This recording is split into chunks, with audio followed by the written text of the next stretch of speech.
7th Standard English Term 3. Today we are going to see Unit 1 Prose 1 Journey by Train. So in this lesson we are going to see how they are doing the journey by train. Okay. This exact is taken from the classic adventure novel Around the World in 80 Days by Jules Verne. An Englishman, Mr. Phileas Fogg, along with his French attendant, Passepartout, attempted to go round the world in 80 days on a wager of $20,000, roughly $1.6 million today, set by his friends at the Reform Club. Read this exact where Phileas Fogg travels through some parts of India at a time when the railways were being built in the country. Some places are spelt differently as the book was written over a century ago. The train had started punctually. Along the passengers were a number of officers, government officials, and merchants.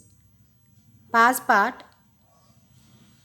outrode in the same carriage with Mr. Fogg, and the third passenger occupied the seat opposite to them. This was Sir Francis Cromarty, one of the friends Mr. Fogg made on the ship Mongolia that brought him to Bombay.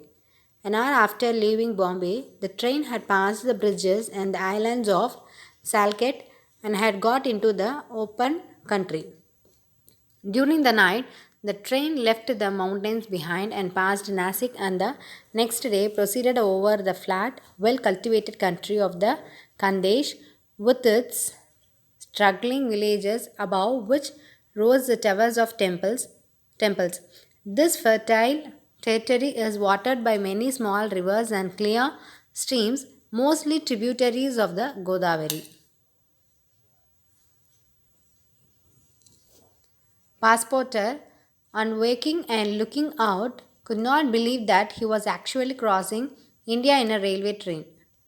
The locomotive, guided by an English engineer and fed with coal, threw out of its smoke upon cotton, coffee, nutmeg, clove, and pepper plantations, while the steam curled in spirals around groups of palm trees, in the midst of which were seen attractive bungalows, viharas, and marvelous temples decorated by the rich work of Indian architecture.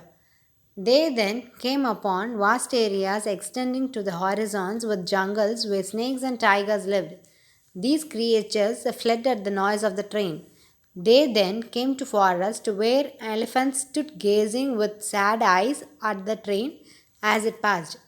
At the 12:30, the train stopped at Berhampur. The travelers made a hasty breakfast and started off for Asargurh.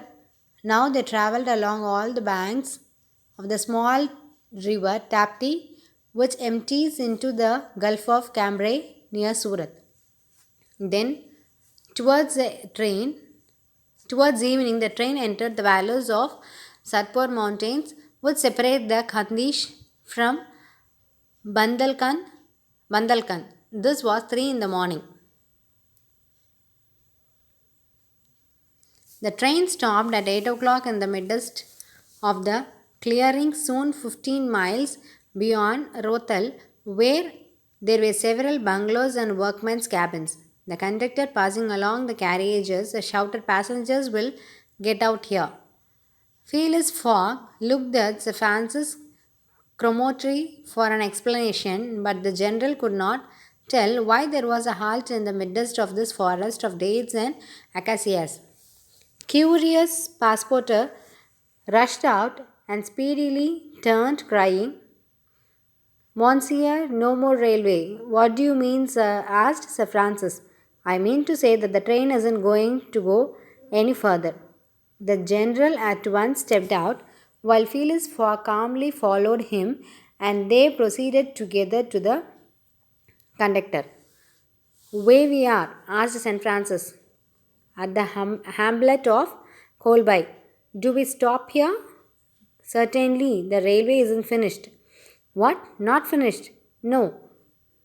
There's still a matter of 50 miles to be laid from here to Allahabad, the way the line begins again. But the papers announced the opening of the railway throughout. What can I tell you, officer? The papers were mistaken.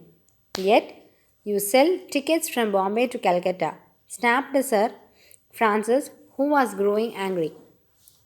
No doubt, replied the conductor, but the passengers know that they must provide means of transport for themselves from Kolbai to Allahabad. Sir Francis was curious. Passepartout would willing have knocked the conductor down and did not dare to look at Mr. Fogg. Sir Francis said, Mr. Fogg quietly, we will, if you please, look about for some means of transport to Allahabad. Mr. Fogg, this is a delay greatly to your disadvantage. No, Sir Francis, it was foreseen. What? You knew that they way? Not at all, but I knew that some obstacles or other would sooner or later arise on my route. Nothing there is lost. I have 2 days which I have already gained to sacrifice. A steamer leaves Calcutta for Hong Kong at noon on the 25th. This is the 22nd, and we shall reach Calcutta in time.